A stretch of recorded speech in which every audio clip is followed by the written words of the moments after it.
સુરતના વરાછાની એલપી સવાણી સ્કૂલમાં પણ હોબાળો। સવાણી સ્કૂલમાં ક્રમશઃ વર્ગખંડો બંધ કરી દેવાતો હોબાળો। બંધ કરાયેલા વર્ગખંડો સામે ઔદ્યોગિક પ્રવૃત્તિ શરૂ કરાતા હોબાળો। શાળાના બંધ કરાયેલા વર્ગખંડોમાં સ્ટોનના મશીન લગાવવામાં આવ્યા। વાલીઓને અન્ય શાળામાં એડમિશન માટે કોલ આવતા આખોય મામલો સામે આવ્યો। વાલીઓના હોબાળાને પગલે જિલ્લા શિક્ષણાધિકારીએ આ અંગે તપાસ શરૂ કરી। પ્રાથમિક તપાસમાં સંચાલકોએ ગત વર્ષે શાળા બંધ કરવાનું નક્કી કર્યું હતું। શાળા બંધ કરવાની શાળા સંચાલકોની અરજીની પ્રક્રિયા હજુ પણ પૂર્ણ થઈ નથી।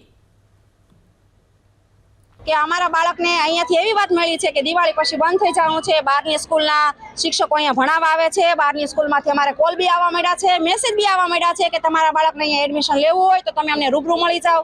યોજના છે અમે તમને બધી જણાવીએ। આ શાળામાંથી કોઈ વાલીએ, શિક્ષકોએ કે કોઈ પ્રિન્સિપાલે કે અધિકારીએ કે કોઈ અમને કાંઈ જાણ નથી કરી।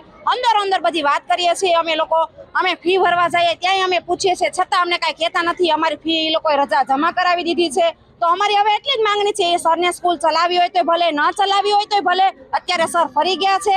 એટલે અમારી એટલી જ માંગણી છે કે અમને અમારી ફી આપી દે, અમારી એલસી આપી દે અને અમારા બાળકનો યુનિફોર્મ અને પુસ્તકોનો ખર્ચો આપી દે। બસ બીજું કોઈ વસ્તુ અમારે જોઈએ નહીં। જો કે શાળા દ્વારા કોઈ પણ જાણ કરવામાં આવી નથી અથવા તો શાળા દ્વારા કાંઈ પણ કહેવામાં નથી આવ્યું કે શાળા બંધ થવાની છે કે કાંઈ પણ શાળાના ટ્રસ્ટીશ્રીએ અમને જણાવ્યા પ્રમાણે કે આખું એકેડેમિક વર્ષ, આ જે ચાલી રહેલું આખું એકેડેમિક વર્ષ જે છે એ પૂર્ણ કરવાનું રહેશે, જેની અમે ખાતરી આપીએ છીએ।